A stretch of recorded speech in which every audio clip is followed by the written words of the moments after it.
Subscribe करें और देखें। इस कहानी के लेखक हैं विजेंद्र कुमार का ऑफिस। आते वक्त छट गई थी।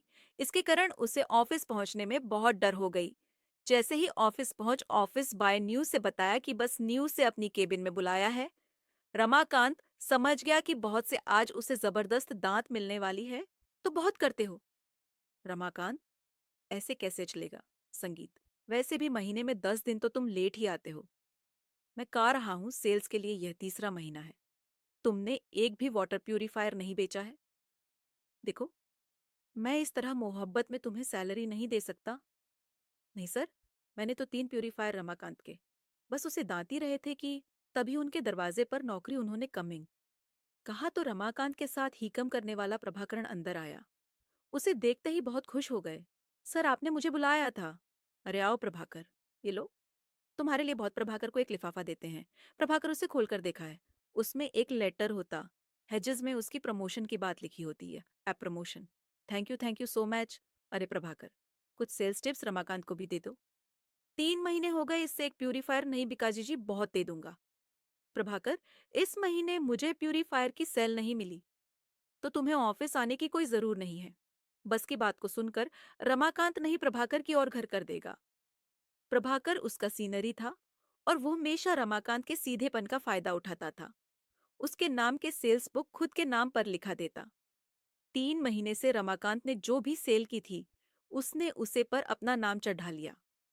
वह बहुत से उसकी शिकायत नहीं कर सकता था क्योंकि बहुत प्रभाकर को बहुत इंटेलिजेंट समझते थे और उसे बुड्ढों। पर हाल जब वो बस के ऑफिस से बाहर आया तो एक और सदमा उसका इंतजार कर रहा था। उसने देखा कि प्रभाकर कामिनी से हंसकर बातें कर रहा है और उसे अपने प्रमोशन की बात बता रहा है। संगीत, अच्छा कामिनी, अगर तुम आज फ्री हो तो हम शाम को कॉफी पीने चलें।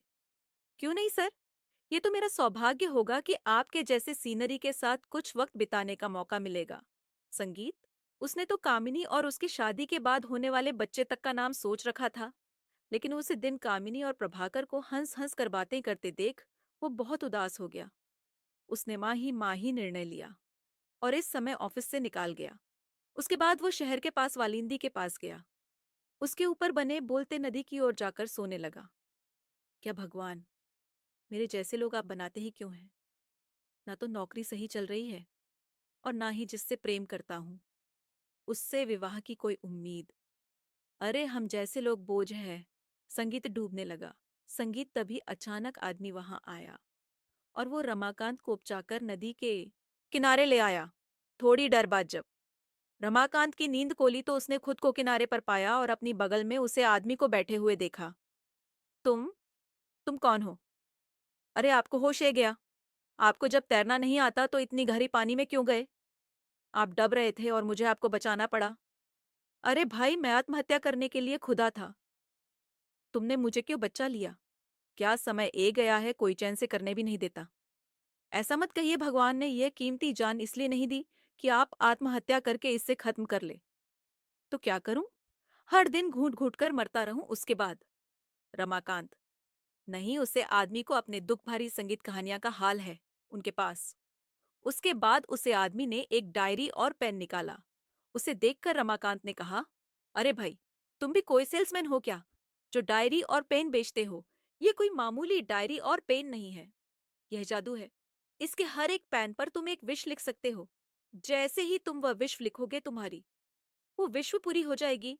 अरे भाई, तुम उसे कोई नहीं मिला है क्या? तुम्हें देखो, मैं पहले से ही बहुत परेशान हूँ। प्लीज मुझे छोड़ दो। रमाकांत, माँ झूठ नहीं बोल रहा। एक बार लिखकर तो देखोगे, संगीत मिल जाए।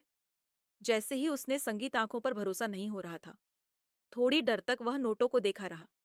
फिर उसे आदमी से पूछा, तुम क्या कोई जादूगर हो? नहीं, मैं जादूगर नहीं। तुम फिर से शुरू हो गए। भला जिन भी कहानियां इससे होते हैं रमाकांत। हम किसी का भी रूप धारण कर सकते हैं।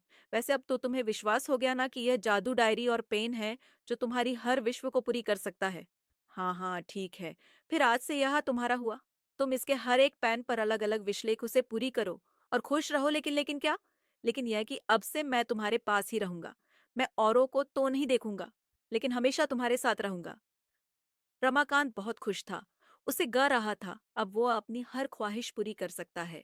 संगीत कुछ महीना बाद वह पुराना रमाकांत नहीं रहा, बल्कि वह जाना माना रईस रमाकांत हो चुका था। एक दिन अपने बड़े से स्विमिंग ताल में तैरते हुए उसे प्रभाकर की याद आई। मेरे सीनरी, प्रभाकर ने मुझे बहुत बेवकूफ बनाया है, मेरा हक मार रहा है। अब उसे इसकी सजा मिलनी चाहिए। अब मैं बताता हूँ उसे कि दूसरे का हक करने का अंजाम क्या होता है। वो उसके चलते मेरी नौकरी खतरे में आई थी, ना अब उसकी नौकरी भी नहीं बचेगी। उसके बाद रमाकांत न्यूज डायरी में लिखा कि प्रभाकर बीच मीटिंग में सबके सामने बस को जूते से मारे। इधर उसने विश्व लिखा, उधर वो पूरा हो गया। प्रभाकर के जूता करने के कारण उसके बस ने उसे नौकरी से निकाल दिया। रमाकांत यह जानकर बहुत खुश हुआ। अब तो रमाकांत दोस्त, संगीत अपनी मोहब्बत कामिनी की याद आई। आज मेरे पास सब कुछ है, सब कुछ दौलत, शोहरत, महंगी गाड़ी, आलीशान घर। बस मेरी महबूबा कामिनी ही नहीं है। मुझे नहीं लगता है अब उसे मेरे पास आने से कोई दिक्कत होगी। रानी की तरह रखूंगा मैं उसे, रानी की तरह। आज इस डायरी में आखिरी विश्व लिखकर उससे शादी कर लूं, फिर जिंदगी आराम से कटेगी। यह सोचकर वो डायरी के आखिरी बने में अपनी आखिरी विश्व लिखने लगा। लेकिन ये क्या, वो उसकी आखिरी ने में अपनी आखिरी बेचे की लाख कोशिश करता, लेकिन वो लिख नहीं पता। वो बहुत परेशान हो गया। परेशान होकर वो जिन्होंने को बुलाने लगा। अचानक वो जिन्नू उसके सामने प्रकट हो गया। संगीत, संगीत, इसके आखिरी पेज पर तुम नहीं लिख सकते। इसके आखिरी पेज पर मैं अपने विचलित होगा तुम्हारे बीच। उसके बाद जिन्हें रमाकांत, सेखा और मेरी विश, क्योंकि तुम इंसानों की कोई भी विश कभी आखिरी नहीं होती। यह मिल जाए तो वो चाहिए, वो मिल जाए तो ये चाहिए। ये पूरा हो गया तो वो पूरा करना है। वो पूरा हो गया तो फिर कुछ और पूरा करना है।